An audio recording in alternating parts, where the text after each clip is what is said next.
Hello, welcome back. I'm Pep, you're watching The Sentinel, and I haven't done one in a little while. It's my next installment of Fragrance A to Z. Today I'm up to the letter O, and I think I'd like to talk about one that doesn't get reviewed too much. It's been around for a while, and that is Yves Saint Laurent's Opium pour Homme, EDT.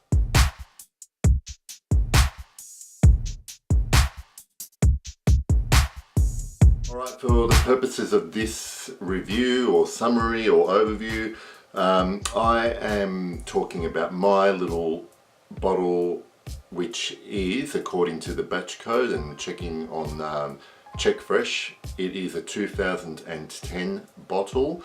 It is 7 years old, this bottle. Still smells great. For those of you who want to know, who are interested in that stuff, that's how old my bottle is, and it's Eau de Toilette concentration. Opium pour Homme is obviously a male flanker slash version from Yves Saint Laurent of their immensely popular Opium, which has itself a ton of flankers that I won't even bother to go through. But this is the one that's marketed to men. It's been around since 1995. It's classified as an Oriental Spicy. Now, normally I don't pay much attention to what fragrances are classified as, but in the case of this particular fragrance, Oriental Spicy, if I had to try and imagine what that smelled before I had smelled this, this is exactly what was in my mind. Alright, so it's fairly simple note pyramid on this one according to Fragrantica.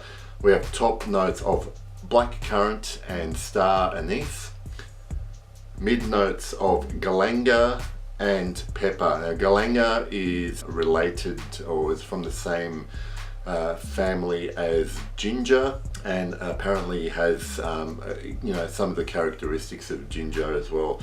Tolu, balsam, cedar and vanilla round out the base notes for this one. Now, what I do get when I spray this on in the opening, I might just put some on now.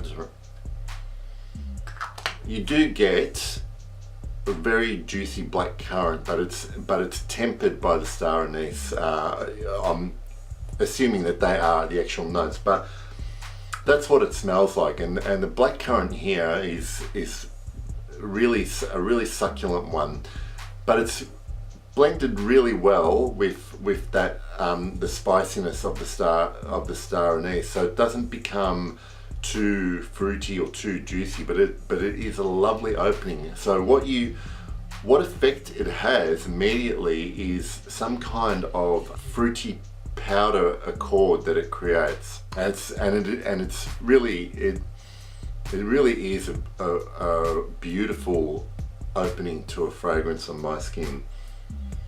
But you do start to get powderiness almost immediately as a combination of those particular notes.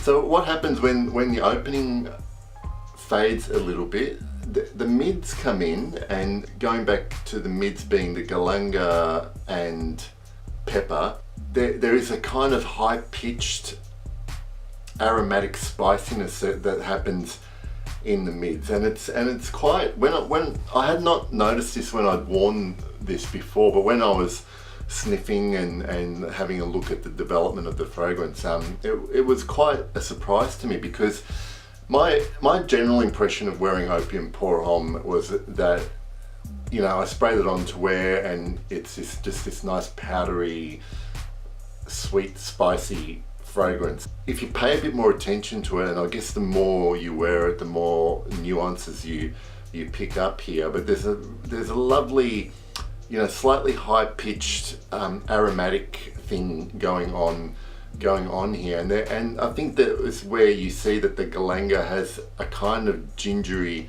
vibe, and it's almost a fresh development in this fragrance, because you would think that this would be in danger of getting very cloying and sweet and sickly and treacly and powdery, but that brings in a bit of lightness that makes this so wearable. So what happens when it dries down to its base is basically there's a bit of balsamic accord with vanilla, most definitely, but the aromatics of that galanga and the mids kind of hang around a little bit, but this is where it starts to get sweet and spicy at the same time, and I get a little bit of a gingerbread vibe in the dry down, which is very pleasant, you know, and if you like gingerbread, it's a lovely smell. But the one thing this doesn't do and avoids doing, which I'm very happy about, is get too sickly sweet and cloying. So it's not sweet like some gourmands are sweet. It's what I imagine walking through an Asian spice market would smell like, and it's so aptly named Opium because you have these imaginings and pictures in your head about Asian opium dens and the kinds of things that you would smell in them. Not that I've ever experienced that, but this fragrance is evocative, and it certainly evokes that imagery when you're wearing it and smelling it. Certainly this is probably good, preferably worn in the cooler months, and it's a fantastic evening scent.